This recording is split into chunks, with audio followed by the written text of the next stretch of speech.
Her name was Mabel Scott, and she taught in Houston, Texas in the public schools. And I got a first-rate public school education back then. I did. And, you know, years went by, and I was married to Van Veselka, who was the father of my children. We were living in a commune in Alaska, and Van left me for a younger woman. I was 27. And I don't want you to think that he left me with nothing, because he wasn't. He wasn't that kind of guy. He left me with a 2-year-old and a 3-year-old. And no job, no college degree, and no way to support my children.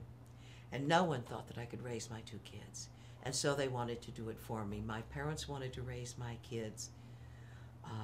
Van's parents wanted to raise my kids. You know, Van and the woman he left me for, you know, wanted to raise. But I wanted to raise my kids too.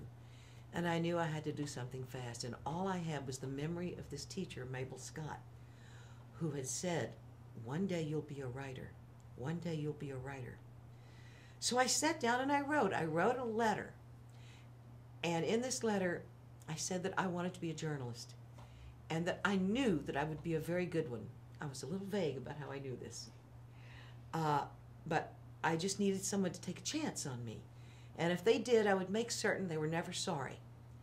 And you know, I went to the mimeograph machine in town, and we were living in Juneau, Alaska. And I made a lot of copies, and I sent a copy of that letter to every newspaper in the U.S. and every bureau of both UPI and AP wire services in the U.S. Wasn't thinking about television at all at that time, really.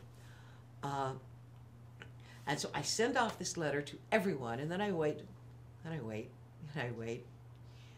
The silence was pretty deafening. And finally I got a letter back from the Associated Press Bureau in Dallas, Texas. And they said that they had tests I could take. Now this was 1972.